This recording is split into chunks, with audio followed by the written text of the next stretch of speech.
We are paid, that's all. We are God.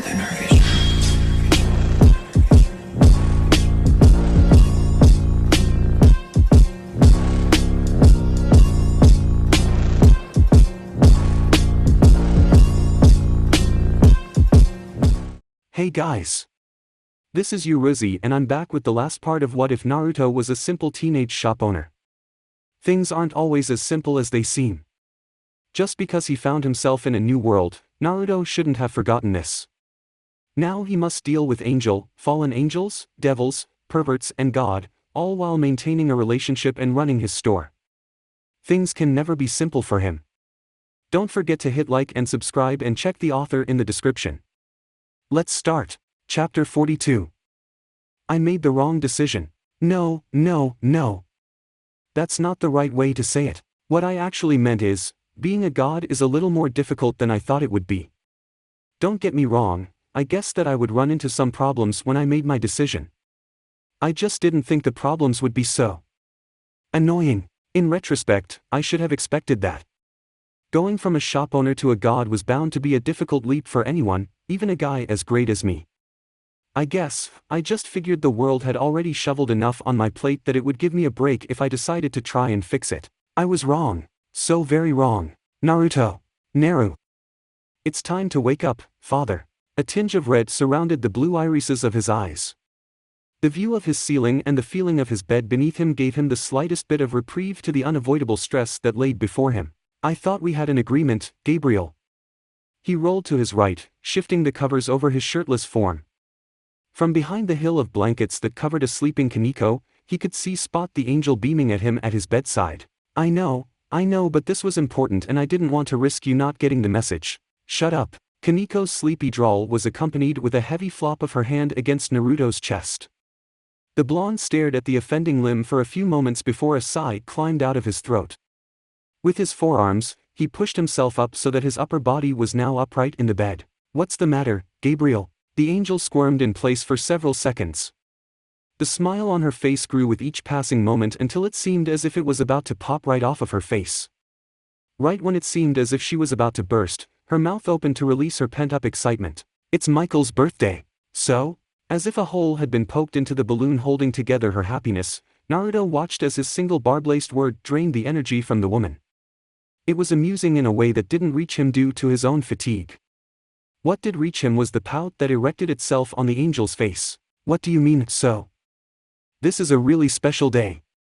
Michael hasn't had a birthday with his dad for thousands of years. I'm not his dad, though. The pout that appeared on her face told him immediately that this wasn't going to go away as easily as he would have wanted it to. I know you're not, but you could at least show up and say hi. He's been working so hard for the past 1,000 of years.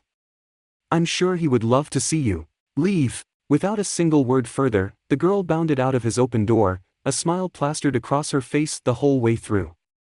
A series of malignant thoughts crossed his mind at the sight of her face as he swung his feet off of his bed. Was he that predictable? Had he been so foreseeable that even the bubbly and admittedly ignorant angel could see through him and leave the room happy knowing that she was going to get what she wanted? Had he made such a turn? Push over. Kaneko's sleep-dusted voice provided the perfect answer for him. He looked over his shoulder and saw that the girl was staring at him through a single squinted eye.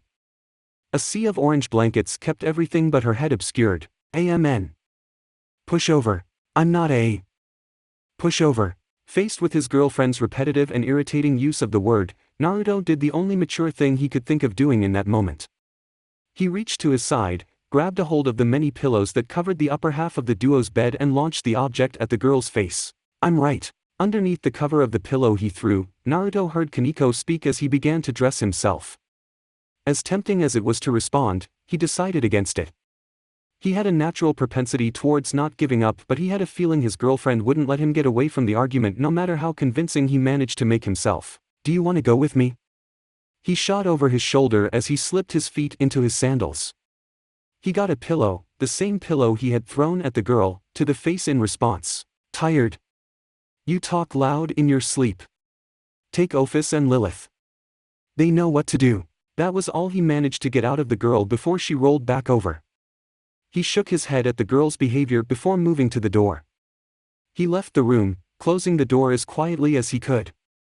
Turning to walk to the living room, he ran into the two local dragons standing directly outside of his door. "Good morning, father." Lilith greeted him. Naruto stared at the younger dragon for a small moment before looking over to Ophis. "She insisted that she greeted you in the morning. You didn't stop her." "I stopped her from breaking down your door. Thanks. I guess." The dragon gave him a nod of her head, completely missing the uncertainty laced in the blonde's voice. Used to this sort of behavior from Ophis, Naruto shook his head before turning to address Lilith. "Do you want to go to heaven with me?" The threatening nature of his words went over the girl's head since she was too busy nodding.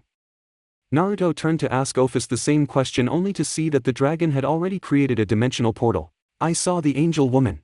That was one thing he could appreciate about the dragon. She rarely left him questioning her actions considering she had zero prohibitions when it came to telling him her motivations. It made dealing with the dragon extremely easy at times. And, at other times, extremely agitating. "I may have made a mistake." A mistake. Oh boy. The word mistake wouldn't even begin to describe how much he had messed up if what he was seeing was true. A mistake could be fixed or rectified. If this was what he thought it was, there was no fixing it. No rectifying it. No making it right. "I need to get over there immediately. Happy birthday, brother." His retreat, like so many times before, was interrupted by the appearance of his sister. Despite his best efforts, the woman had managed to sneak into his office. Instead of her usual teasing, she seemed to come with a specific purpose, one that had completely slipped his mind up until a few moments ago. "It's been an AMA. I can't talk right now, Gabriel." Oh, the hurt look that overcame her face caused an aching in his heart. He never liked to hurt his sister, which was a difficult thing in itself to avoid considering her, at times, sensitive behavior. But, this was important. Her feelings would have to be put on hold. But, it's your birthday." He could already see the tears starting to pool in her eyes. "I know, but there's something very important that I need to take care of right now." He attempted to move past her only for the girl to block his way. In the back of his mind, he was rolling his eyes, already knowing exactly where this altercation was heading. "What's more important than your birthday?" The tears that had built up in Gabriel's eyes were now gone as she stood defiantly in front of her brother. "Every year you do this. You promise you'll take a break and relax on your birthday, then something pops up and you spend the whole day stressing out. I'm not going to allow it this year. Whatever it is, Naruto can take care of it." The angel punctuated her point by thrusting her finger into his chest. "God bless my sister." He meant that with as much honesty as he could muster up. He loved her to death, but she always managed to pick the worst possible time to become involved. "This is a lot bigger than my bullshit." That was a shock.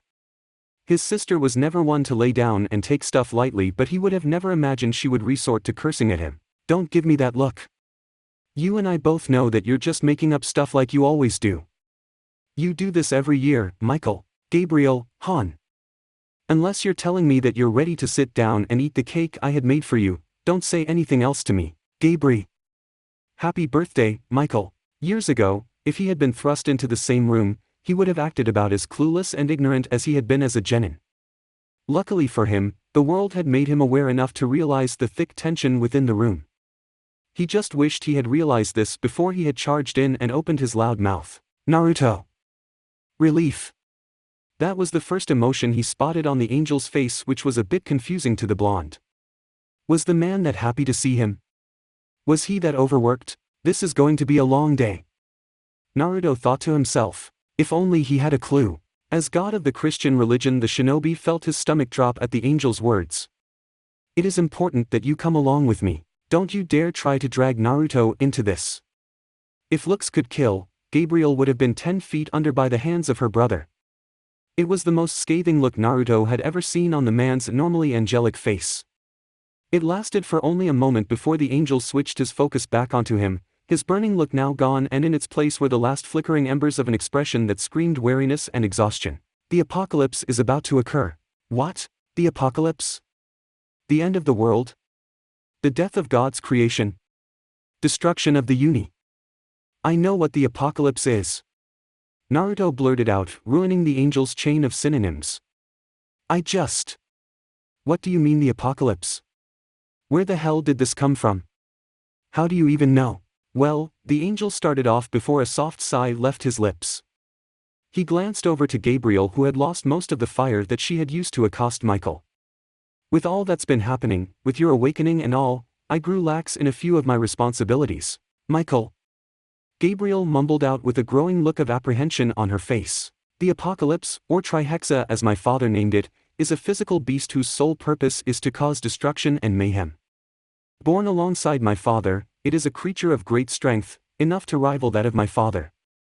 In order to save the world and his creations, he decided to seal the beast, placing thousands of seals upon the creature to stop its terroristic actions. Michael paused for a brief moment to look Naruto in the eye. When I went to check on the dragon at its resting location, I discovered that the beast was no longer there. The palpability of the angel's shame was only matched by the silence within the room. Most of the seals had been broken while others were completely gone. How could this happen, Michael? I'm not sure. The angel shook his head in response to his sister's questioning. Amongst those seals were dozens of alarm signals, linked to me personally. For someone to break those seals with alarming me, it would take a great amount of skill and power. We have to alert the other factions. We have to alert every faction. This is a danger to the world, Michael. I know, Gabriel. That's what I was going to do before you interrupted. The woman had the decency to look embarrassed at her brother's words. Luckily, you brought Naruto along with you so he Wait a second. The aforementioned male shouted. This just doesn't make any sense. Really now? I would expect you of all people to connect with this considering your demonic predicament.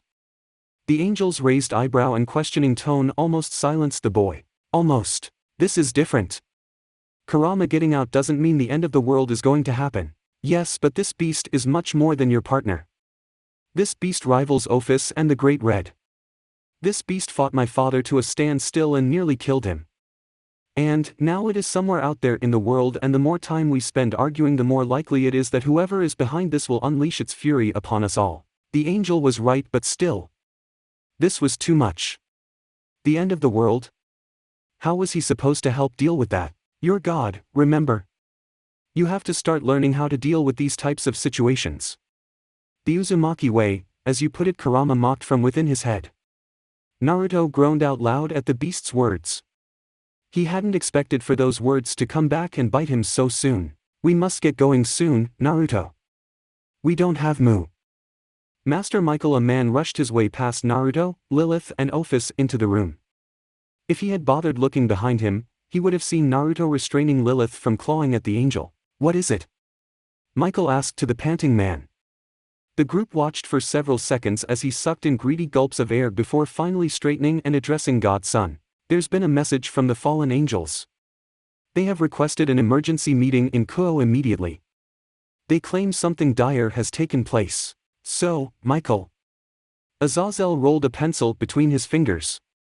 I heard that you may have lost something pretty important. Kuo Academy, the daytime host of classes for nearly 1,000 students, was now occupied by some of the most powerful supernatural creatures in existence. Deep within the school's bowels sat a large round table where an abundance of people currently sat. Lost isn't quite the word I would use. Stolen is much more appropriate. I'm very curious how you managed to find out about this before I could tell the group. Michael narrowed his eyes at the fallen angel, eliciting a sharp grin from the man. Well, you see, I like to keep track of world-ending creatures and their whereabouts. I was just doing my usual checkup with my partner. The fallen angel stopped to slap a hand on Vala's shoulder. The devil was quick to shrug it away. When we discovered that something very important was missing. How coincidental that you stumbled upon this discovery. Are you accusing me of unsealing and hiding Trihexa? I'm not accusing you of anything. I'm just speaking on the oddity of the eve. Shut the hell up, both of you. Naruto shouted, quieting the two and bringing everyone's attention onto him. The massive eyes placed on him made him hesitate for a moment before he opened his mouth to speak again. I honestly don't think Azazel stole this stupid beast. The smug face the fallen angel shot him made him want to take back his words immediately. Thank you for defending me, Master Naruto. His skin bristled at the way the fallen angel said his name. You're right. Even I wouldn't dare to mess with Trihexa. I knew the danger surrounding it, and that is specifically why I decided to check on it as often as I could. If you did not steal it, Michael spoke as he leaned forward in his seat. Then who did? I may have an idea as to that. The attention of the room shifted to the opposite side of the room where Rizevim sat with his queen stood by his side. The questioning looks he received made the angel sink into his chair as Graphia glared down at him. I've been somewhat absent in my duties. By that he meant he's being coddling his little sister by fulfilling her every want and desire when it comes to her and her peerage. Graphia spoke while staring at her husband. The man started to laugh only for his laugh to be cut short by a swift slap to the back of the head. It's not funny. Your behavior could bring about the end of the world. I know. Rizevim shouted while rubbing the back of his head. He turned his attention back to the rest of the room. As I was saying, I may have an idea as to who could be behind it as they are from my race. A devil? Not just any devil. He is from the old faction. He is the son of the original Lucifer. Rizevim Levon Lucifer. At the mention of that name, the room became alit with anger, all from a single source. By Azazel's side, Vala looked to be burning with anger. The steady hand on his shoulder did nothing to quell the boy's fury. I was under the belief that the Rizevim was dead. Michael spoke. That bastard is far from dead. Vala barked out. He's been doing the same thing he's been doing since my birth. Sitting in the shadows and pulling the strings. Nothing's changed. As much as I hate to admit it, he is correct. Rizevim has been hiding within the shadows of hell, amassing resources and powers, and now he has finally shown his hand. How are you sure it was him? Well, Rizevim has taken control of Agrias, a large floating island in the middle of Devil territory. It has the unique distinction of being one of the few structures within the underworld that is free-moving. Rizevim lost track of it for several months. We only managed to regain sight of it due to a recent power outburst that we believe originated from Rizevim. Yes, what Graphia said. The Satan managed to force out despite the immense embarrassment he was feeling. The incredulous looks that were being sent his way weren't doing him much good as he tried his best to remain upright in his seat. This is a lot to process. Michael sighed out after several moments of silence. And, we don't have much time to process it. Azazel drummed his fingers gently against the round table. I wouldn't want anyone in this room to have exclusive access to that beast's power for any period of time. I definitely do not want the son of Lucifer to have their hands on it. A full-scale attack is in order. It's not quite as simple as that. Rizevim spoke up. Rizevim is no fool. He's seemingly had months to prepare Agrias for a siege, and with Trihexa by his side, full power or not, it will take a lot of force. This beast is strong enough to rival Great Red. Luckily for us, we happen to have someone who is strong enough to rival Great Red. The entire attention of the room shifted over toward Naruto and Ophis at Azazel's beckoning. It took the blonde a few moments to process the looks being sent his way when he did shot high out of his seat. Wait! I'm not going to make Ophis fight for our sake. I would be willing to fight for you, father. Lilith spoke up. You Eth. I wasn't talking about Ophis or Lilith, Naruto. Azazel's words cut right through Naruto's speech. We're all well aware of the loyalty the dragons show toward you and your care toward them. We wouldn't think about making them fight. Luckily for us, you have fought Ophis to a standstill when she was at full strength. You're a god, blessed by the Christian deity and the holder of power within the Greek pantheon. The fallen angel's words forced the blonde back down into his seat, their pressure slightly too much for him to bear standing up. He couldn't even begin to deny the man's words since they had now reached the point of veracity. Everything the angel had said was the truth. He could still remember God's words moments before he handed down his blessing. He knew the exact place Hades' scythe, Poseidon's trident and Zeus' crown were sealed. There was no way to deny it. Azazel is correct. Michael's words forced the blonde's attention upward. Your accolades and power should be enough to rival the beast if it has been fully awakened. Rival the beast?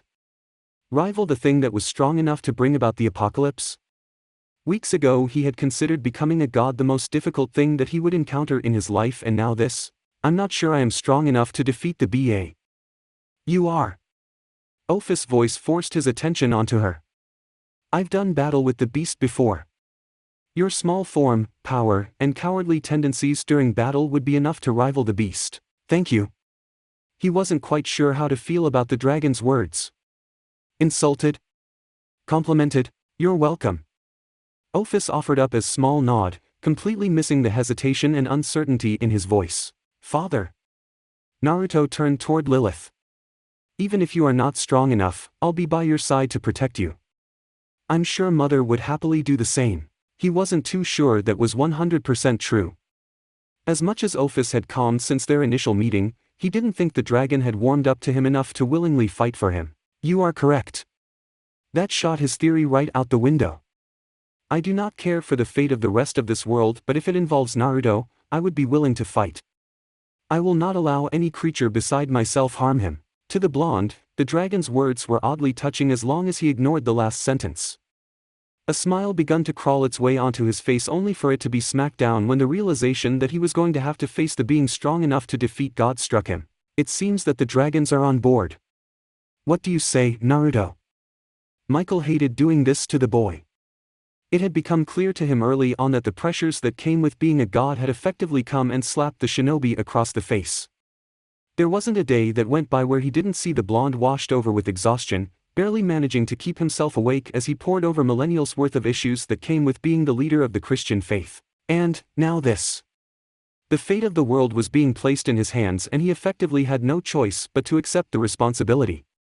The angel knew that was an incredible burden to place on anyone. That was why he wasn't too surprised when he didn't receive an immediate response from the boy. The poor child must have felt trapped, cornered in a room where the walls just seemed to continuously close in on his POS. I'll do it. To the angel's surprise, Naruto jumped up from his seat, a smile plastered across his face and his hand raised high into the air. The boy had the entirety of the room's attention on him as he beamed his teeth at them. Someone's excited to die.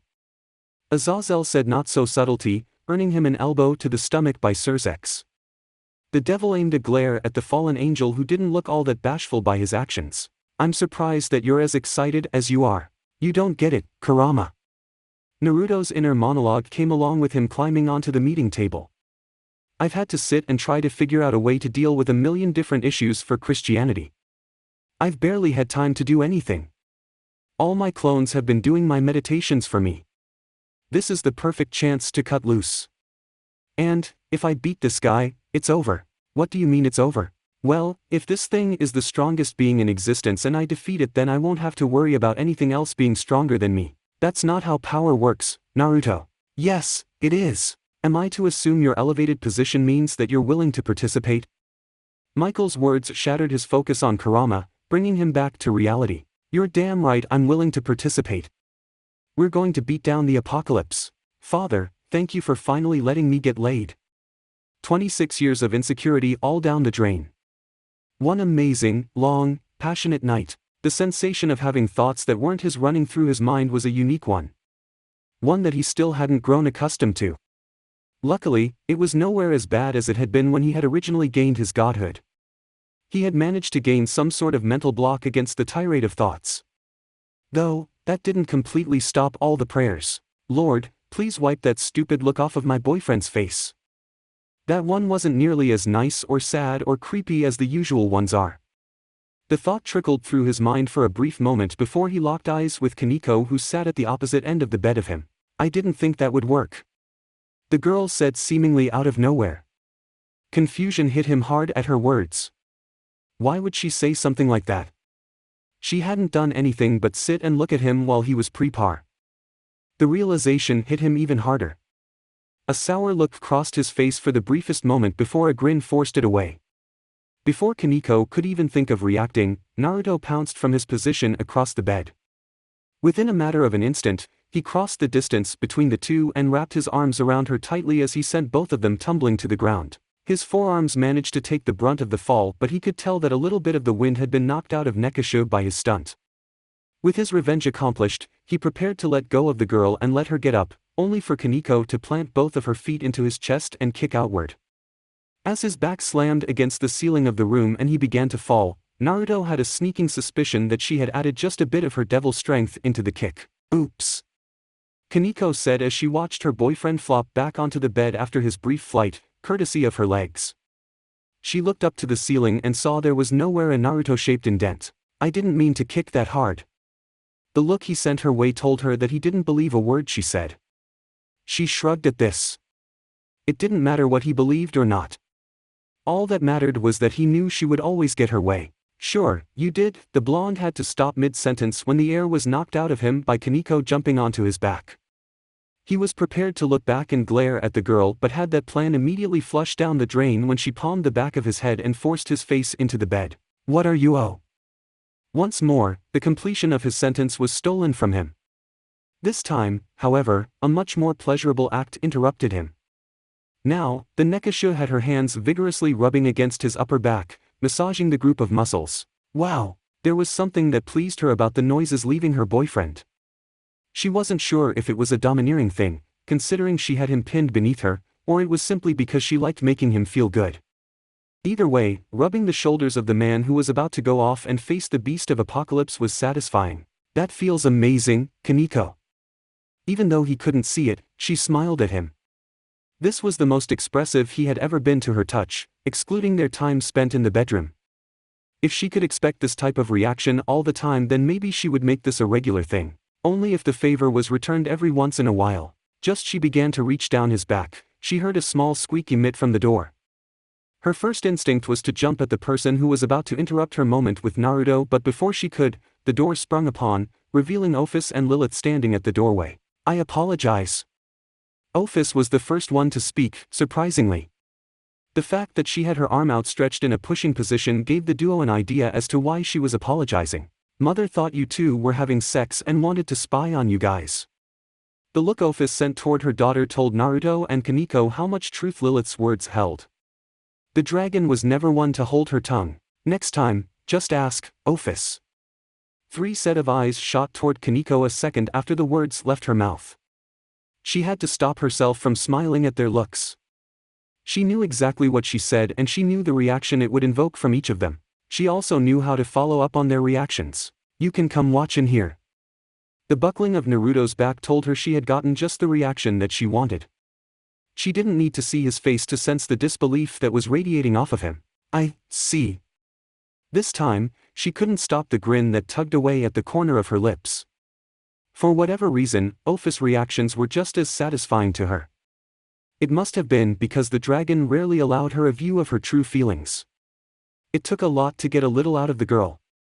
Kaneko knew her kryptonite though. It was currently sputtering beneath her ass. You can join as well if you want, Lilith. She knew it would push Naruto over the edge, but she didn't stop herself from saying it. Instead, she allowed herself to be thrown off of her back and pinned down onto the bed while the blonde tried to clarify her words to the elated dragons. When me and Kaneko are in bed together, that's private time for us. But, she said I was allowed to if want to. Yeah, but she didn't mean it. I did. Maya. Naruto's hand slapped over her mouth, stopping her from finishing her statement. However, it didn't matter. The message had been sent and received.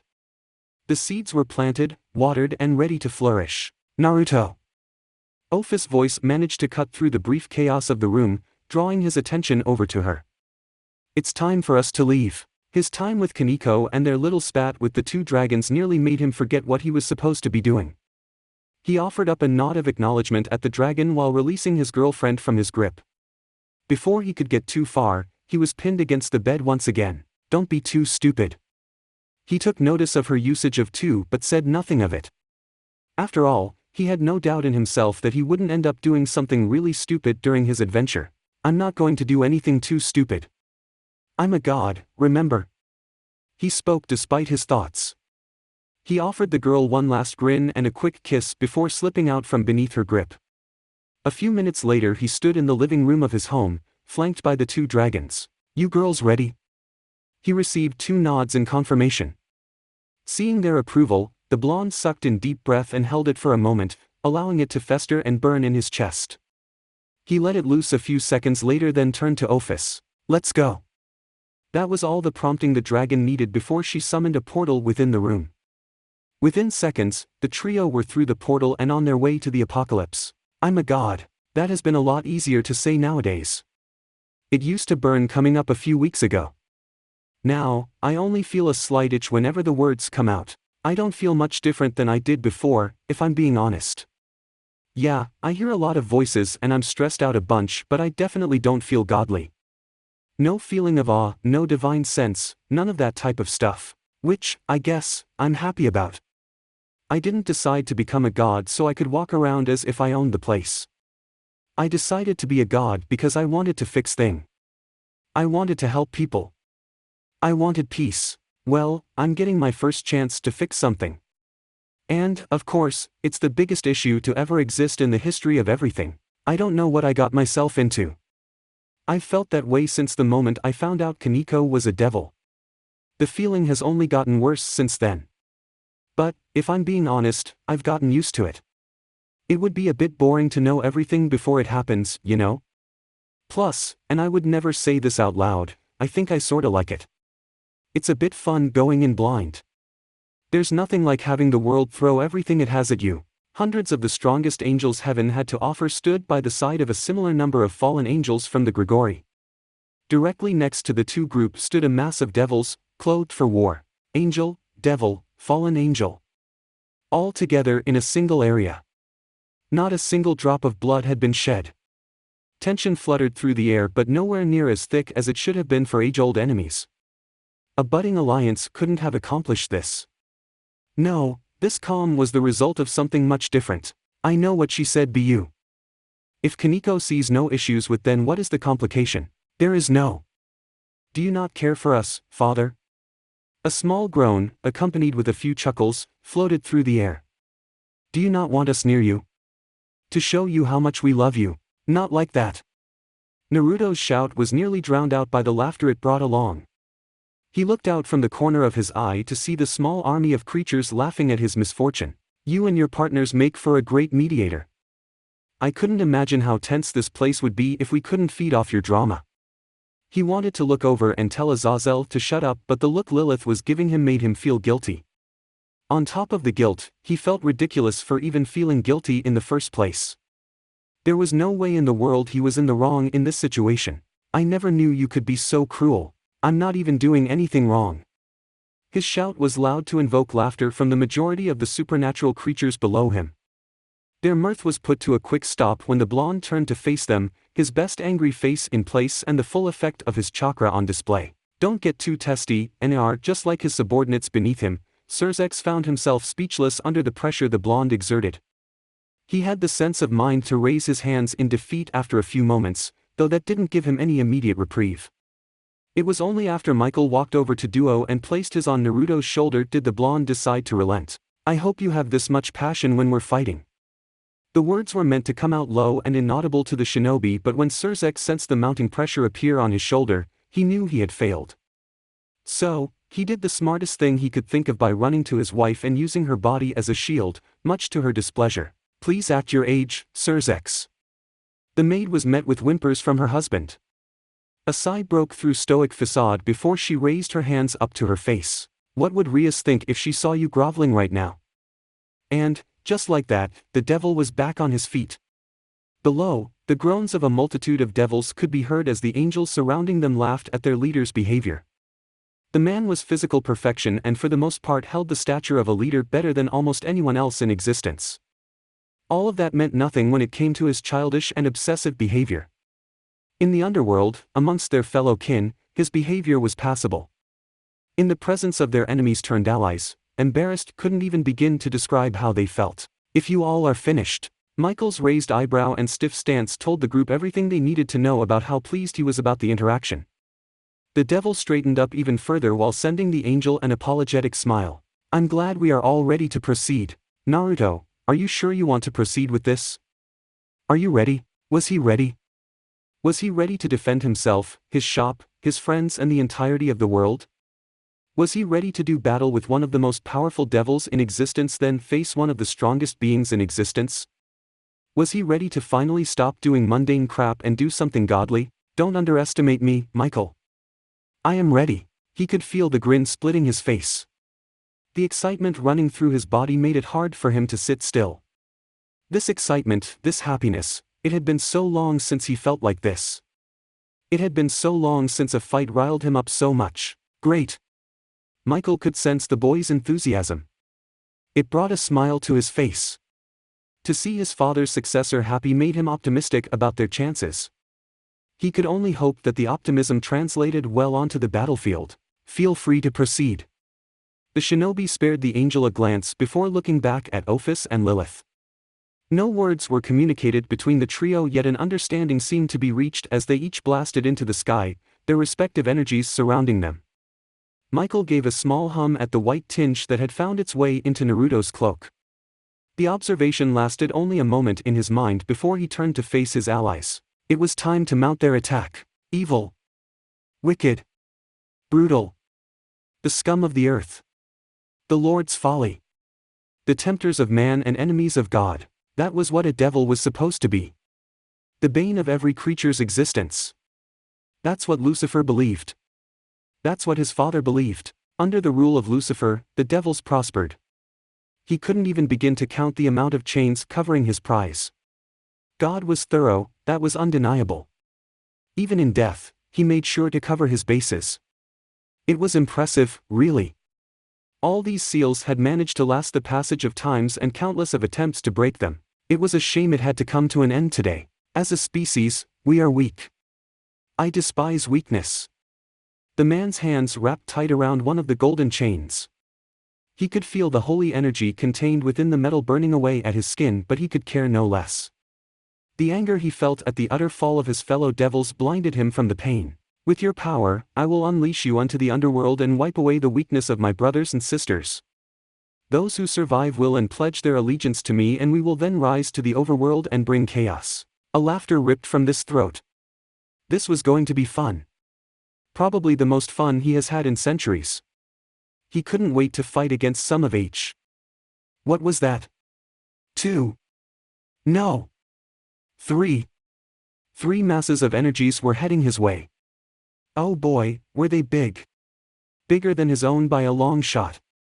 And they were moving quick. Oh boy, oh. A giggle left his mouth. This was surprising. He hadn't expected guest. Especially one so powerful. Our fun will be had later. He gave a wave over his shoulder to the mass of chains before skipping out of the room. A single gray eye was the sole witness to his absurd behavior. Are those? Yes, dragons. He hadn't been expecting dragons. He knew they existed since he had 2 living under the roof of his home. Though, Ophis and Lilith were much different than the ones flying at him. For one, the duo were much cuter than the oversized beast speeding toward him. More importantly, the dragons didn't even have a fraction of either of the girl's powers. Karama. No verbal response was needed. He could feel his partner's presence flow through him as he dived headfirst toward the mass of dragons.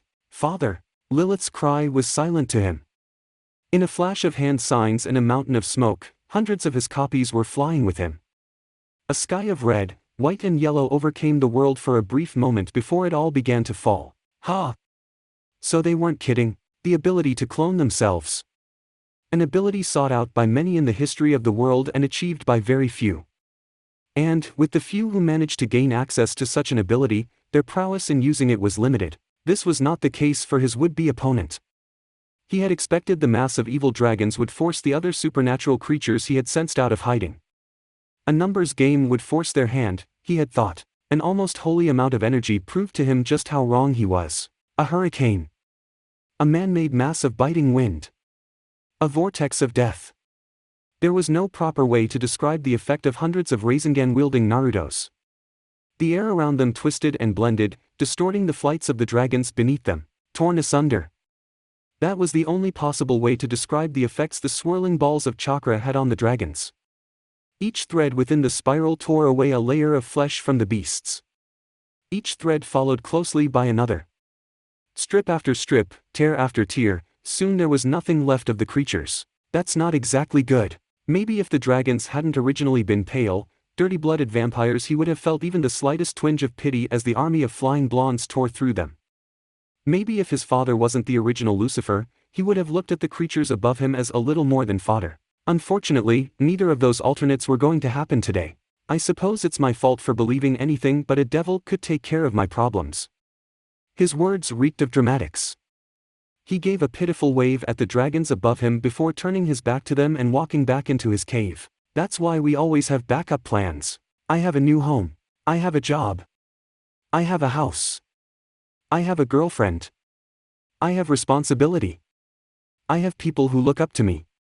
I have people that depend on me now. I have a life here. And, it sort of hurts me to say this, but I don't want to go home all that much.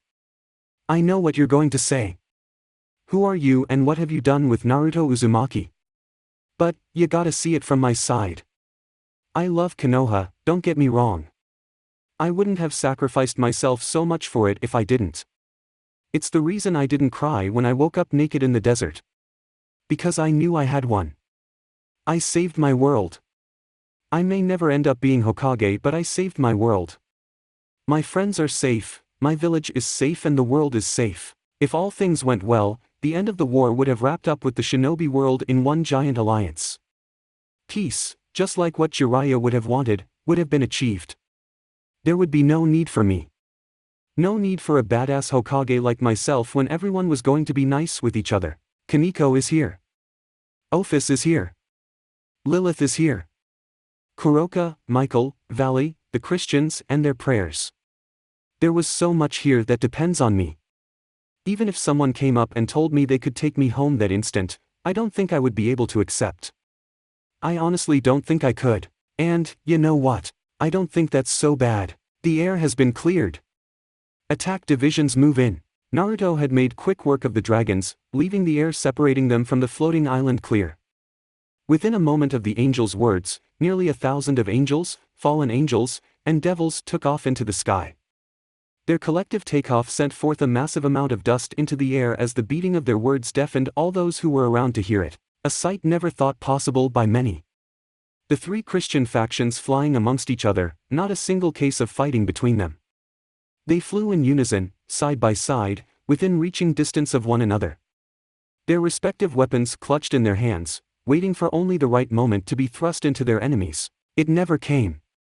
Michael watched from overheard and it never came. It filled his heart with a sense of determination he hadn't felt since the days of his father's reign. This is what he would have wanted. Peace amongst God's creatures. Peace on earth. It could be achieved. Today would be a step towards it. Towards the island. I have uninvited guests in my home. Rizevim cooed out from the comfort of his cave. The number of creatures they had managed to cooperate with one another was impressive, even he had to admit. They had come a long way from wanting to kill each other only a few thousand years ago. Such a shame that will have to end today. He turned his back to approaching army. Isn't that right, Trihexa? The clinking of shackles brought a smile to the devil's face. His eyes met with a pair of steel-gray ones that were barely visible beneath the mass of golden chains. He was the first to blink and nearly paid for it with his life as the massive chains shifted toward him. If his eyes had stayed closed for just a moment longer, his long life would have come to a disappointingly short end. You're a bit anxious, aren't ya? The shaking of chains brought a smile to his face. Don't worry. I'll test out our guests then let you clean up. 2 by 2, the devil's leathery wings tore through the back of his cloak until all 12 were exposed to the air. He allowed the 6 pairs to stretch out behind him for a brief moment before offering a wave to the mountain of chain. See you in a bit. With those words, the devil soared out of the cave, leaving the glowing mound of chains shaking and alone. Stay in your groups and spread out. Remember your allies. Do not stray too far from one another. Angels, fallen angels, do not be afraid to allow your devil brethren lead. Their knowledge of this place is much more than your own. You're too good at leading people to not be God. He couldn't stop the smile from moving onto his lips. He knew exactly who would be awaiting him when he turned. After all, he only knew one blonde dumb enough to take the position of God from him. Being good is only half the battle. Wanting the positions is just as important. No one ever said I wanted it. Weeks ago, he would have been horrified at the sight of the pouting blonde. He would have even questioned the will of his father. Was this the person that was going to lead the earth to salvation? This childish, pouting, whiny, dense individual was the chosen one? Oh, indeed he was. Michael had to laugh at that. His father worked in such mysterious ways. Naruto was by no means a conventional leader, but the man was undeniably inspiring. He was the reason why at least half the people fighting today were fighting in the first place. That didn't stop you from accepting the job. That served to shut the shinobi up. Michael had realized he was becoming rather good at doing just that. A talking Naruto was a dangerous Naruto, and in order to make sure the boy was doing his job, you had to make sure he was being quiet. I'm glad you found a nice puppy to do your work for you, Michael. A voice spoke from above the duo. They both looked up, their eyes meeting nothing but open air. The person that spoke must have been watching, however, as a smooth laughter followed their actions. You think I would try to sneak up on you and Mr. God, Michael? You don't think I'm that stupid, do you? The fact that you're speaking to us instead of surrendering justifies my thoughts concerning your lack of intelligence. You stand no chance. Fight back and you will not leave this island alive. Michael bit back. I'm well aware of the fact that I cannot face your super friend group alone. The voice spoke out once more. That is why I won't be doing that today. Oh, really? Naruto spoke up. What makes you think we're going to let you do anything? Because, if you don't, I'll unseal Trihexa and teleport it to the center of Japan. I'm very curious how much damage the beast can do before you can crawl your way out of the underworld. Michael and Naruto shared a look with each other. They had expected something like this to happen. Rizevim would have been suicidal to attempt to face Naruto and Michael alone. Add in Gabriel, Azazel, Surzex and the entirety of their attacking force, the devil stood no chance.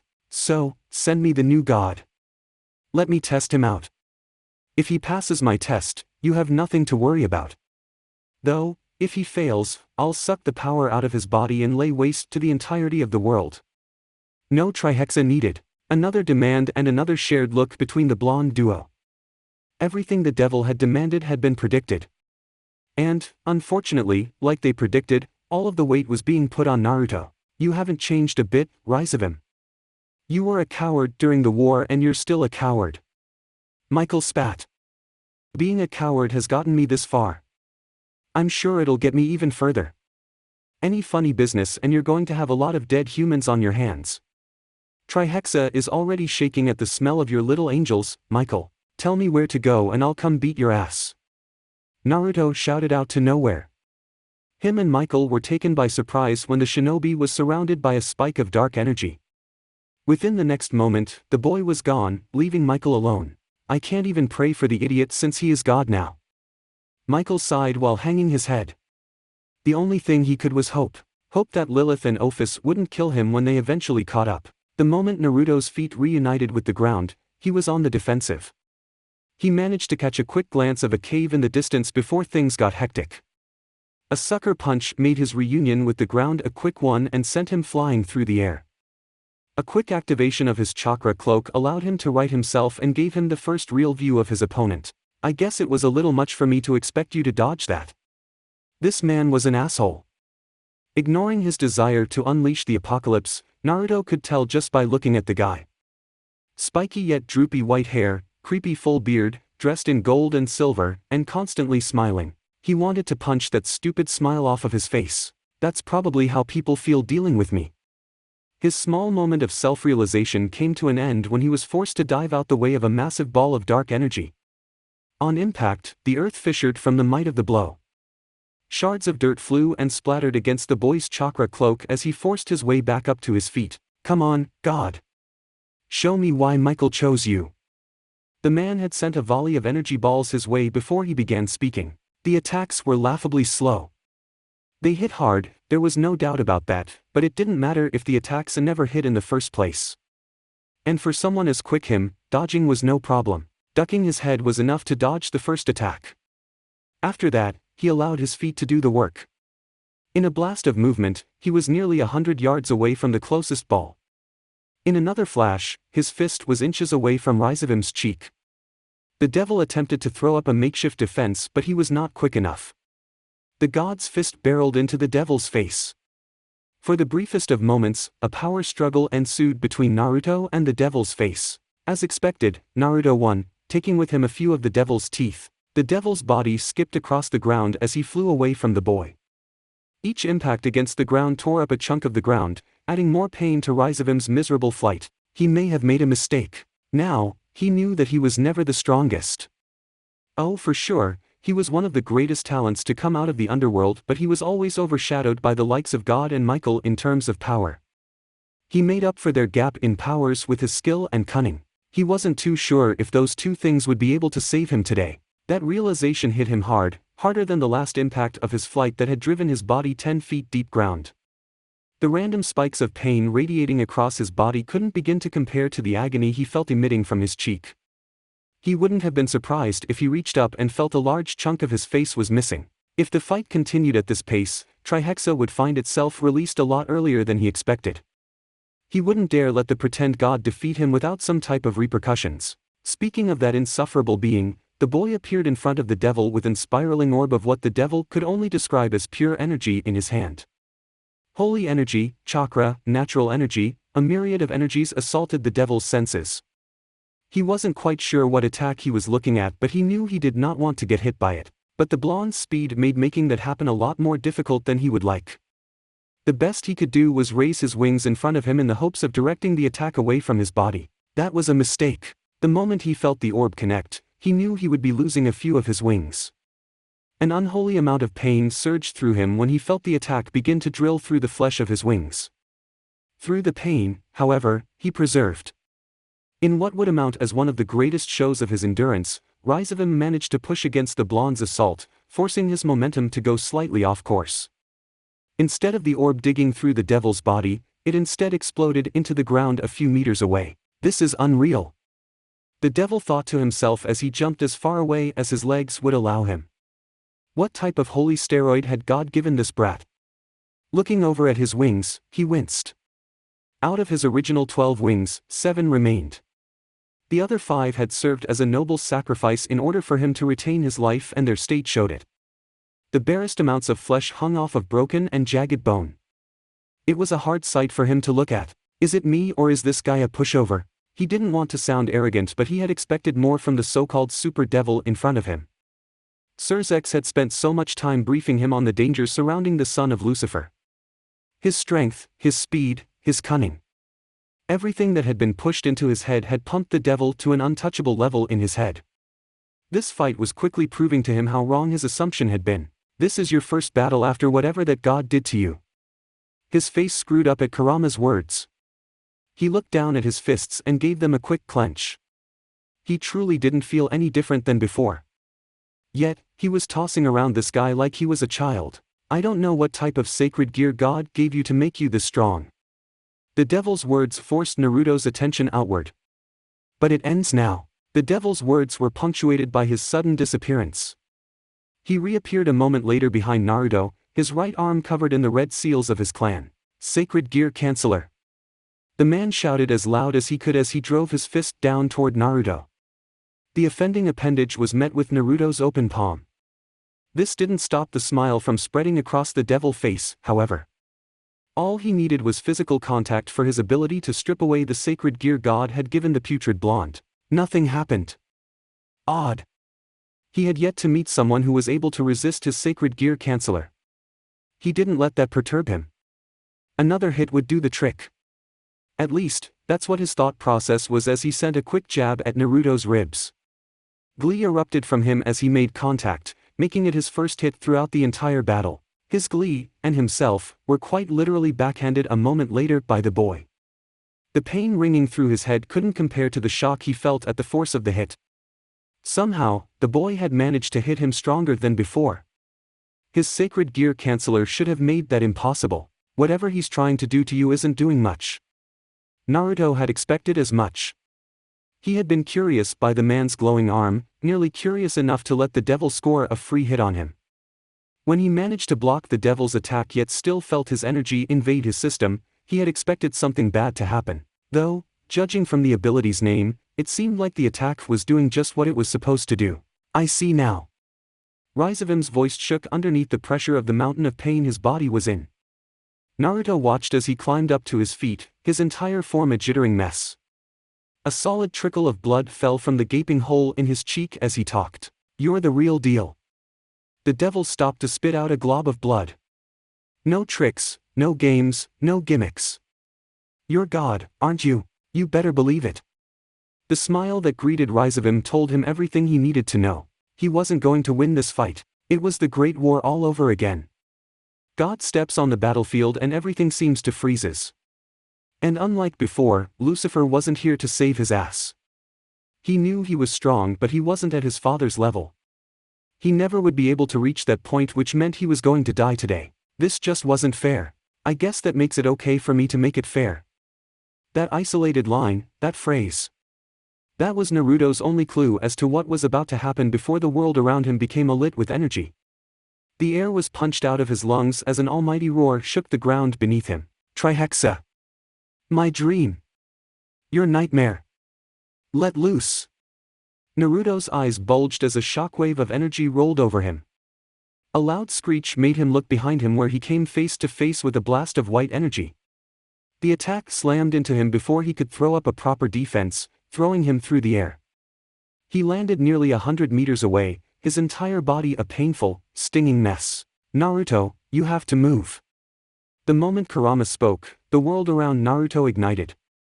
An explosion ripped the sound from his ears and left him staring at the sky as massive chunks of earth shot through the air. A dreadful roar restored his hearing to him for a brief moment before yet another shockwave nearly took him off his feet. You look so much better without those pesky chains on you. It was at that moment that Naruto gained his first look at the Trihexa, Emperor Beast of Apocalypse. There was no better name to describe the creature that stood before him. 7 heads, each a horrid conglomerate of animals, were attached to 7 necks. Naruto could count a total of 10 horns, each nearly 10 times his size. 7 massive tails whipped angrily behind the creature's body, tearing up the earth behind it. 4 stubby arms grabbed angrily at the air in front of it as its massive legs brought it forward. A deep roar distorted the air around Naruto and sent the creature's furry chest rippling. I am responsible for your release, Trihexa. Rizevim's screaming brought both Naruto and the beast's attention on him. I will grant you passage to the overworld if you destroy this child. He holds the power of the man who sealed you. Exact your revenge. He tensed when he felt the creature's attention shift over to him. A surge of chakra began to flow toward his legs as he prepared to jump away. Any notion of trying to block the beast's attack had went away the moment he was hit by the shockwave of its roar. Running was his best option. To his surprise, no running was needed. Trihexa merely glanced at him for a moment before looking back over to Rizevim. The creature opened its mouth as if to roar, but instead a white beam shot from the depths of its throat. The beam cut through the air, distorting the space around it as it tore toward the devil. Rizevim was in no position or state of mind to dodge the attack. Thus, he was forced to take the full brunt of it. All credit to his devil resilience, the devil's body seemed to be readily resisting the force of the attack for a few moments. Rizevim's limit was soon discovered, however, when the beam began to cut through his body. The beginnings of a shout leapt from his mouth before Trihexa's attack tore clear through his body. Rizevim hadn't just been killed. He was gone. Erased from existence. There was nothing left of him. There was nothing left of the ground behind him. Only an empty void of space remained. How was he going to fight something that could something like that with just its mouth? Father! His eyes shot up. Lilith and Ophis. Within a moment of Lilith's proclamation, they were by his side. Lilith's checked over his body while Ophis' attention remained fully on Trihexa. You're back. Despite the distance separating them, Trihexa turned its head toward Ophis at her words. The beast stared at the dragon for a few moments before a mighty huff of air left its mouth. Weak. Naruto blinked in shock while Ophis scowled. He didn't think the monster would have the ability or the intelligence to talk. The discovery was shocking and very worrying. Fighting against a mindless beast was a much easier task than fighting against one who could think. Move, father. Before he could think to follow the order, he found himself pulled high into the air. Mid-flight, he took a look down at where he stood and saw that it was now the home of a blazing inferno. Looking up allowed him to lock eyes with his savior, Lilith. Never stop moving. A shout. That was the first time Naruto had ever heard the girl talk in such a loud voice at him. This was unexpected. Not nearly as unexpected as the wave of heat that came shooting at him from the beast's directions. Once more, he didn't have to bother dodging as Lilith jerked him higher into the air away from danger. Let go, Lilith. He felt himself falling for a moment before his cloak's levitating effect kicked in. Quickly, he became aware of the steady crash of noise erupting from the monster in front of him. With each crash came a pulse of energy that threatened to knock him and his companions out of the air. A familiar knot of worry formed in his stomach. Death stared back at him in those mindless red eyes. There would be no negotiating today. It was impossible to control chaos, and this thing in front of him seemed to be chaos and destruction in its purest form. Defeat it or die were his options. What an unfortunate set of circumstances. I need you two to distract him. Just make sure he isn't focused on me. I only need a few seconds. His personal pair of dragons took off at his words. Moments later, he heard what he assumed to be an agitated roar fill the air. He forced the minute amount of happiness he felt to the back of his mind as he focused on the task at hand. A single truth-seeking ball formed in his palm. The perfect nature of the orb became corrupted as Kurama's bubbling, red energy encompassed its form. Soon after, tendrils of wind began to whip out from the orb's center. Without a moment's hesitation, 8 copies of the boy appeared around the original. 9 total. He clicked his teeth at the number. There was not a more perfect moment than now that he wished he could form more than 9 truth-seeking balls. Now though, 9 would have to do. Move! In his best impression of the baseball players he had seen on television, he let the technique loose toward Trihexa. His clones followed his lead one by one, staggering the swirling orbs of destruction so that they were nearly in a straight line. By the time Lilith and Ophis had returned to his side, his attacks reached the beast. The first orb struck Trihexa straight between the eyes. On impact, the attack expanded into a brilliant dome of ripping blue wind that completely obscured the beast's head from view. The dome remained intact for only a moment before the second of his attacks tore through it. Just like before, the attack exploded with a resounding boom of noise before expanding into a dome much larger than the one created before it. This pattern continued for the 7 remaining orbs, ending with the entirety of the beast's upper body consumed by the dome of chakra-generated winds. Even from their separated position, the blonde and his dragon duo had to put effort into keeping themselves in the sky as the winds from his attack whipped past them. Even with that, Naruto kept his eyes locked on the dome of his chakra, hoping beyond hope that his attacks would be enough to put down Trihexa. Shit! As the word left his mouth, Naruto was moving to grab the 2 dragons by his side. He managed to grab both of them and begin his dive toward the ground just moments before the air surrounded him exploded. There was no visible warning, only a simple flare of power and the air became alit. The pounding of blood in his ears was only drowned out by the rush of air as he fell from the sky. In his arms, he felt both dragons squirm in his grasp. He opened his mouth to speak to them but instead received a mouthful of dirt as he crashed into the ground. It was a beast. Simple. Mindless. A simple objective was its motivation. An objective seared into its mind from its conception within the void of nothingness that was the universe at its generation. Destruction. It wanted to destroy. It wanted death. It wanted destruction. It wanted chaos, the void, its birthplace. This substance, this ground, this air, all of it was an insult to its existence. The annoying insect he had blasted out of the sky proved to be an even bigger insult. Even now, it could feel the buildup of energy coming from the bug's crashing spot. The nuisance was far from dead, though, that wouldn't remain true for long. With a simple flex of his will, 4 copies of its enormous form appeared by its side. 35 heads were now pointed at the spot where Naruto crashed. They stared down at the point for a few moments before a twitch of movement sent him into a frenzy. The energy buildup was immense and immediate, lasting for only an instant. The result was 35 separate beams of energy shot at the ground. Annoyance. That was the single emotion Trihexa felt as it watched all 35 of its attacks get backhanded back at it by a large yellow limb. It didn't bother attempting to dodge the reflected attack, knowing it would do little damage to itself. Its copies were not so lucky. They faced a total and unfortunate annihilation by the wayward beams. As its copies died, the original focused its full attention on the masses of energy rising up from the ground before it. A fox. 2 dragons. Orange, purple, black. Beings of pure energy half as large as itself. An unexpected sight for the beast of apocalypse. Still wholly annoying. With a roar that shook the ground beneath it, the fox took off running toward it. Each movement from the construct left gaping holes in the ground beneath it. Wisps of energy from its own body trailed its path as it attempted to keep up with its creator. For most, it would have been a terrifying sight to witness. For Trihexa, it was a simple annoyance. The fox slammed into its body with a malice the beast had only witnessed during his battle with God. For the first time during the battle, it moved to steady itself from the sudden shift in momentum. Its stubby arms moved to grab its assailant but found that the fox creature was no longer in front of him. All 7 of its head twisted behind itself in an attempt to find its opponent. What a mistake that turned out to be. 2 lances of pure destructive energy, black and purple, each found themselves buried into one of Trihexa's heads. The remaining 5 heads began to scream out in protest, only to find themselves silenced when 2 massive paws wrapped all of them up in a single, tight grip. "Nice job, you two!" A distorted voice growled out from beneath the facade of the fox construct.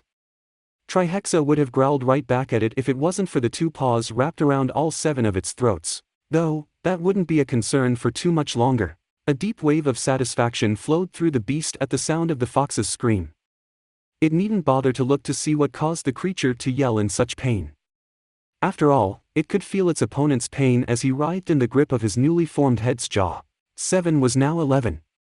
From destruction came birth. That was its existence. That was its body. When the dragon's head took out its heads, it only allowed for the creation of more. Only it was meant to destroy. Dying was not in his fate. It was not capable of such an act. Fuck! Naruto shouted loudly before ripping his construct's arms away from Trihexa. He could hear Kurama howling in pain within his head as massive amounts of chakra leaked from the holes within his avatar's arms. "Do not retreat, Naruto." His partner's words came to him through the haze of pain he was in. Seeing no reason to disobey the beast, the blonde took only a single leap backward before manifesting 2 chakra arms. "Wait until he's in the air." He hoped his distorted words reached the twin dragons overhead. He didn't have the time to check if they did as he launched himself toward Trihexa with 2 of his newly created clones by his side. Mid-run, the clone leapt into the original's body, promptly being absorbed into the original avatar. A single head became 3 while 2 arms became 6. All 6 of the arms became quickly occupied as 2 Razengans came into existence, one orb as bright as the sun while the other stood as a swirling mass of darkness. Trihexa did not stay idle during this sequence. Sensing the buildup of energy from the boy, the dragon unleashed a storm of attacks upon its approaching. Unfortunately for the beast, each attack was either dodged, countered by tailed beast bomb from one of the 3 fox heads, or eradicated by the overlooking dragons. Each of those 3 factors allowed Naruto to get close enough to slam both attacks right into the belly of the beast. A roar of pain echoed through the battlefield as the swirling orbs ground their way through the thick meat of Trihexa's stomach. From his position at the attack's origin, Naruto watched as strips and strips of flesh were torn away from the creature. He allowed the technique to continue its steady work for a few more moments before he pushed nearly a tenth of his reserves into each attack. The result was each orb ballooning to nearly 50 times their original size, lifting Trihexa with them as they grew. Annoyance. Pain. Anger. Hatred. Insects. At first, they merely chipped away at its being. Now, they had heard it. True physical pain. A simple step backward had now turned into its body being thrown into the air like a ragdoll. For the briefest of moments, the beast felt true astonishment. Then the pain returned. The black and purple ones. They attacked it. They were smart. They struck at its exposed stomach. They didn't stop either. As it flew higher, their attacks grew more vicious. They wouldn't relent. Unless it made them. A single flap of its wings halted all of its momentum. The black and purple attempted to attack again. A swipe of its 7 tails sent them back down to earth where the orange fox stood. 1 Trihexa became 2. 2 became 4. 4 to 8, then 16, then 32. Within a few moments, the sky above the colored trio was blotted out by the mass of dragons. Oh no! With those echoed words, the army of dragons unleashed their attacks. A veritable wave of energy flew down toward Naruto, Lilith, and Ophis.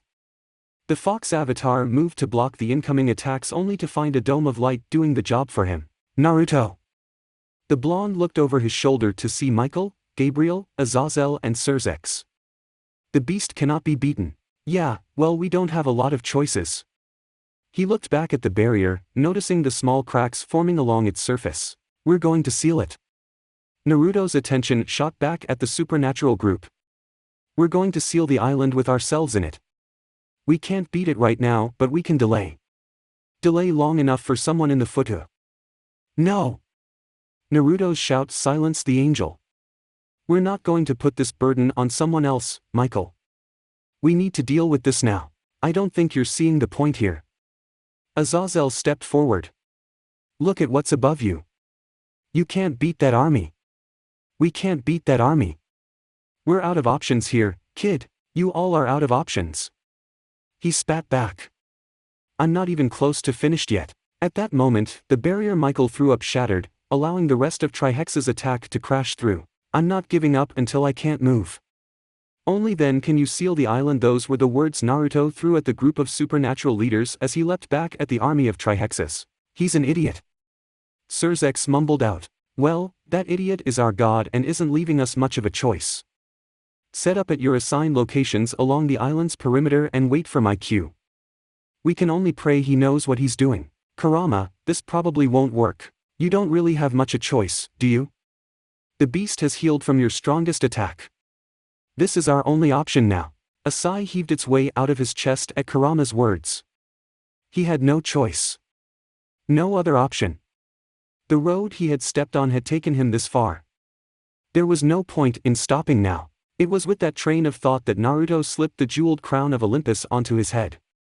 A sparkle of golden light emitted from his right hand for a few moments before the true Longinus came into view. In his left hand, Hades' scythe manifested into existence. I'm not going to lie to you guys, Naruto looked back at Ophis and Lilith. His daughter had her hands wrapped tightly around the trident he had gifted to her. I don't really have much of a plan. Just swiping and stabbing pretty much. Swiping and stabbing. I like that plan, father. He flashed the young dragon a brief smile before shifting his attention over to Ophis. The god met his gaze, unwavering and unyielding in her stance. In my weakened state, I may die here. The dragon looked off to the army of dragons. It would be easy for me to retreat to the dimensional gap, leaving you to die. Yet, I feel no desire to do that. I actually feel compelled to stand by your side and fight with you. That's a symptom of love, right? The duo locked eyes once more. Putting your life above my own. Risking myself for you. Am I right, Naruto? I think it is, Ophis. He flashed the dragon the largest smile he could muster up in the face of his own death. The smile lasted for a few long seconds before his body was enveloped once more. It felt different. It looked different. It was larger. That much was clear. It had those weapons now, too. But, that wasn't it.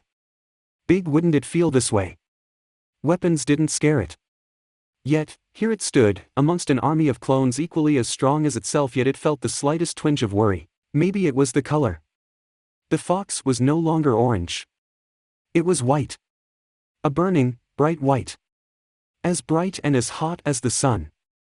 It could feel the energy radiating from the fox. It was different. Different would change nothing. He had no idea how any of it worked. The thought struck him under the evasion of death Trihexa was projecting at him. He never sat down to figure out what exactly the crown did. The moment he had gotten the scythe he had sealed it away. The spear was as much as a mystery as anything else. He only knew that these were weapons of gods. These instruments were wielded by and meant to kill the supposedly unkillable. The crown marked him as a ruler, the spear as a killer and the scythe as a reaper. Who knew what would happen when the three were combined? He was about to find out. An act of will. That was the only way he could describe his movement with his scythe. Not willing to waste any more chakra, he attempted to do what he thought gods did best. If they willed it, it happened. To his delight, the scythe responded to his actions. A wave of something leapt from the weapon's edge. Naruto wanted to call it energy but felt that the word was in no way accurate in its ability to describe the thing before him. Energy had weight. Energy had a feeling to it. Energy had a presence. What came out of his scythe had none of that. For a moment, Naruto doubted nothing had even happened. That doubt quickly evaporated when his attack made contact. There was no explosion. No flash of light or loud sound announced the success of the attack. No, the whole ordeal was lackluster in that sense. Though, that did not mean it did not work. Naruto was very sure that whatever he did definitely worked. The fact that only a single Trihexa stood before him proved that point. He had wanted the dragons gone. He wanted them to disappear. That was what he had willed when he swung his scythe. He just hadn't expected the results to be so literal. When the wave of whatever had hit the dragons, they did exactly what he had willed. They disappeared. Gone. Vanished. Out of existence. Just like he willed. Unfortunately, whatever he had done did not work on Trihexa. The beast was still standing, albeit a little more confused than before. It seemed to him that a more direct approach would be necessary to defeat the dragon. "I'm moving in." He had no idea if the two dragons heard him. At that moment, he didn't exactly care. The awe of his supposed new powers captured the majority of his attention. He wanted to test them. For a moment, he thought of himself behind the beast. In the next moment, he willed himself there. He wanted to be there, right in the space behind the dragon's 7 head. He needed to exist there. So there he existed. There was no burst of speed or disorientation that came from the sudden movement. It felt as if the world had simply shifted around him so that he was now standing behind Trihexa. He struck down with the spear. Straight at where he assumed Trihexa's heart sat. The weapon was massive in the hands of his avatar. It slid through the beast's flesh with an ease the blonde did not expect. The scream that followed was nearly as unexpected. It rung clear through his ears, carrying with it the agonizing pain the beast felt. All 9 of Trihexa's heads shot at him in response. Their teeth sunk into nothing. Where the boy once stood was now empty air. Each head screeched at their failure, turning wildly in place in an attempt to find their target. They never would find it. Rend. To tear into 2. To commit such an act to the beast capable of bringing the world to its knees should have been impossible. Naruto had a feeling that the impossible was no longer set in stone for him. All it took was a simple swing of his scythe. The force behind the attack hadn't been provided by his muscles but by his desire. It felt weird for a powerhouse like him to rely on anything but the massive energy tucked inside of him, but if there was one thing more bountiful than his chakra, it had to be his willpower. The 2 halves of Trihexa fell from the sky. A single clean cut down the middle bisected the beast. Its physical form fell, leaving Naruto staring at a boy. He had not been expecting that. A blonde child. If Naruto had to guess, he would put the boy's age at around 7. The first thing he noticed was the boy's lack of clothing. Immediately after, he noticed the boy's lack of genitals. God! The grim look that had been etched on his face since the start of the battle fell at the angelic sound that reached his ears. "You've returned." 6 wings sprung from the boy's back. Bird, dragon, bat, angel, devil and bear. Each wing flapped in unison, blowing a gentle breeze into Naruto's face. "I'm not the person you think I am." The boy gave a gentle nod at his words. "You are not. You are him, but much different. Your reasons for being here are the same, however." In a flash of movement, the boy appeared inches away from Naruto. "God sealed me away because he couldn't bear to kill someone so innocent." Trihexa's, at least Naruto assumed this boy was the same beast. Sweet breath flooded his nostrils, filling the blonde's head with its intoxicating scent. "Will you make the same decision? Or are you capable of doing what he could not? Slaying a creature that had no control over its purpose? I don't plan on killing you if there is no reason to." Naruto spoke. Trihexa closed his eyes at his words. "You've managed to drag the infinite dragon to your side." The boy's gray eyes flashed open. "You probably think you can do the same to me. I will let you know that is not a possibility." "Why can't it be?" "Because I exist to destroy." The dragon's voice raised in volume. "I exist to return the universe to where it belongs. I serve the void.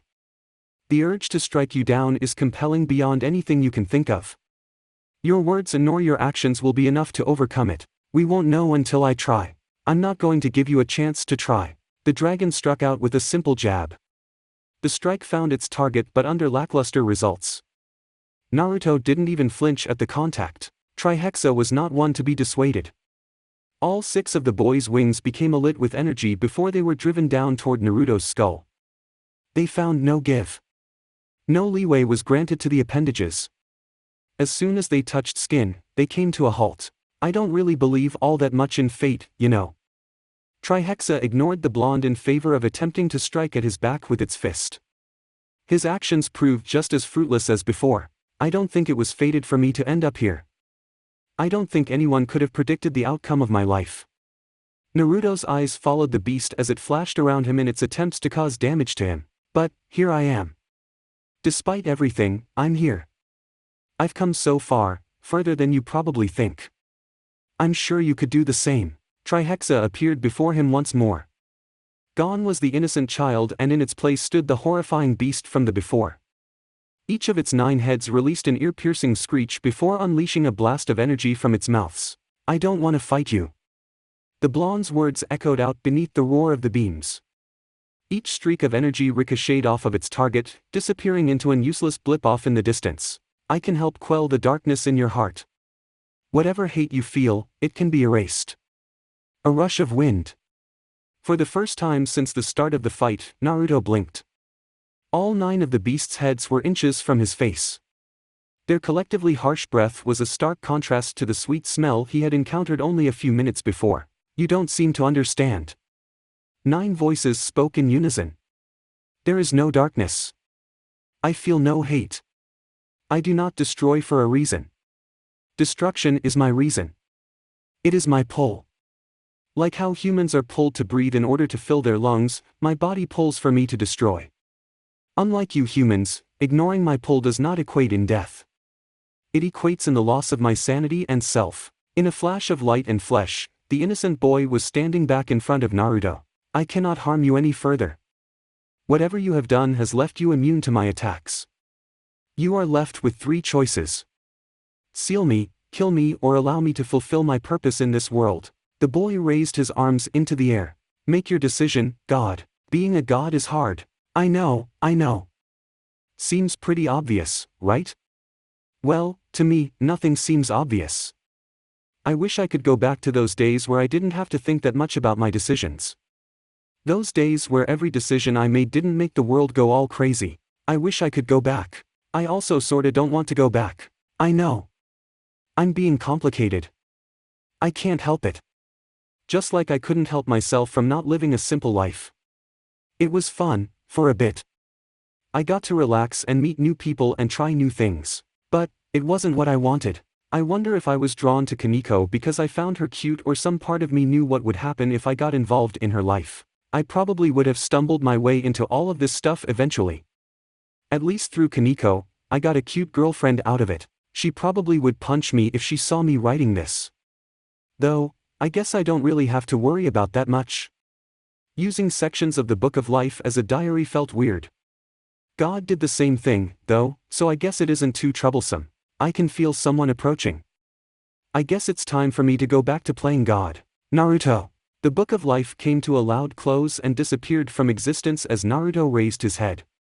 The sound bounced off the ascending marble pillars and the oddly colored orange dome, filling the building with its presence. Hey, Ophis. The dragon had changed since the last he saw of her.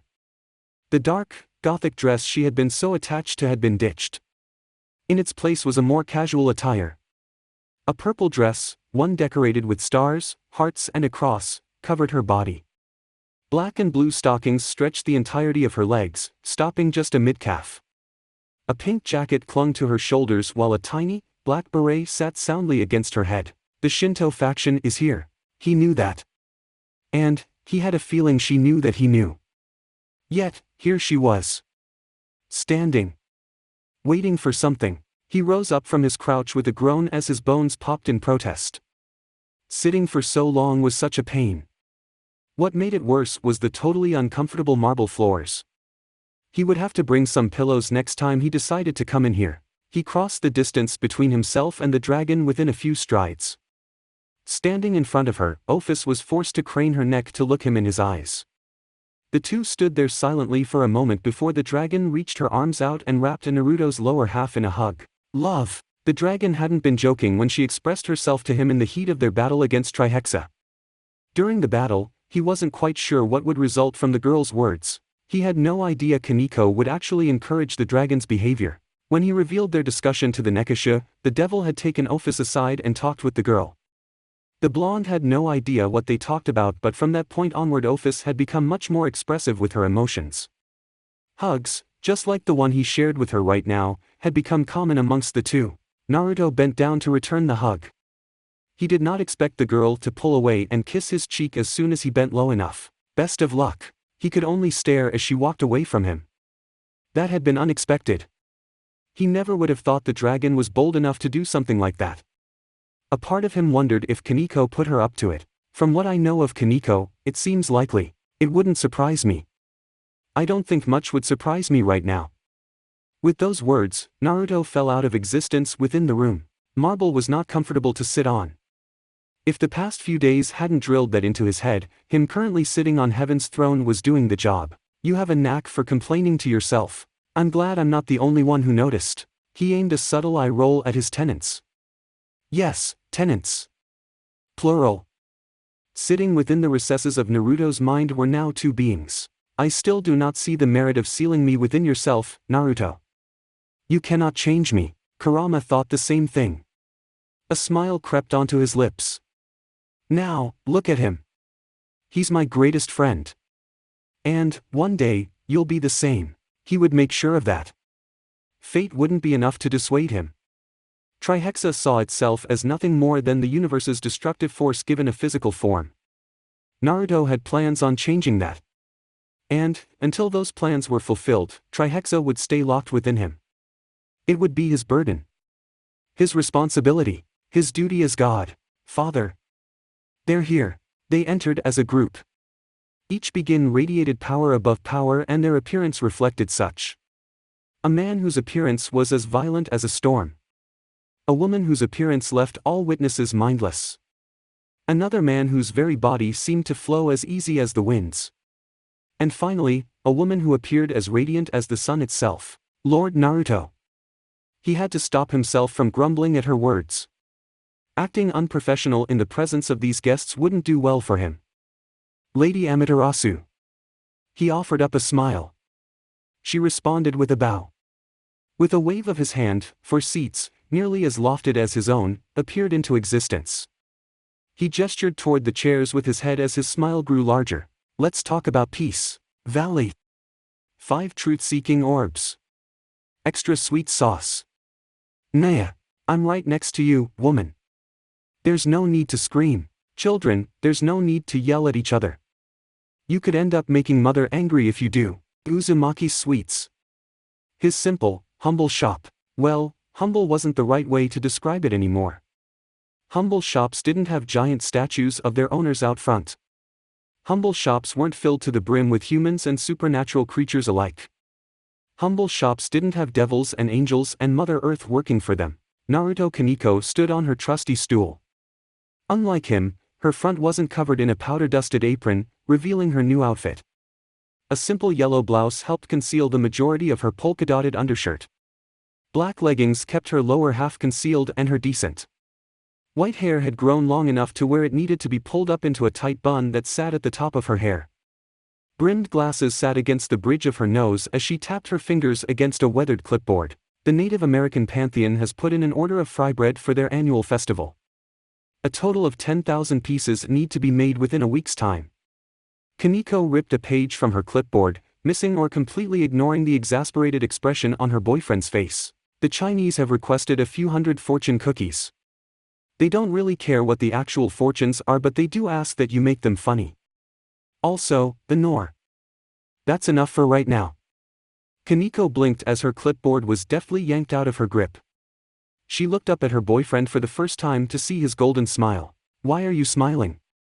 His grin grew even bigger at her questioning. She didn't like him when she smiled like that. You're going to help me cook the orders.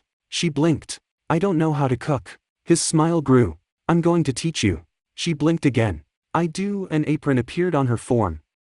There was no movement from her boyfriend.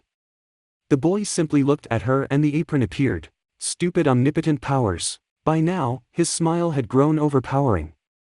Looking at it, she knew she had no choice but to go along with his plans. She would end up feeling guilty if she didn't. Fine. His smile grew even more. Great. He clapped his hands together before turning to the rest of the shop. Gia seemed to have enough control over Kuroka and Valley to keep the shop running while he worked. The woman was a godsend in every meaning of the word, even when he took into account her various quirks. For the fry bread we're going to need oil, sugar, flour and a bunch of salt. Making desserts may seem complicated, but it's a lot simpler than you think. And, with that, he went to work. I'm Naruto Uzumaki. I'm a god. That feels weird to even write down. But, I guess I should be fine with it by now. After all, I'm sitting in heaven writing this. 2 people, one capable of destroying the world and the other a nearly unlimitless vault of energy, were sealed in my stomach. An army consisting of angels, devils, dragons, and gods were willing to fight for him and his causes. It doesn't get more godlike than that, I guess. I am God. There's no denying that anymore. I've actually started to embrace it, you know. That doesn't change who I am, though. I am a shinobi of the Hidden Leaf Village. I am the son of the 4th Hokage and Kushina Uzumaki. I am the apprentice of Jiraiya the Sannin. I am the child of prophecy, but, more importantly, I'm Naruto Uzumaki. I run a shop called Uzumaki Sweets in the heart of Kuo. I have a cute girlfriend named Kaneko who just so happens to be a devil. And, I sort of have a daughter who is the clone of a dragon god. So really, I'm just a simple guy. That's it for part 12. Thank you for watching and see you in the next video.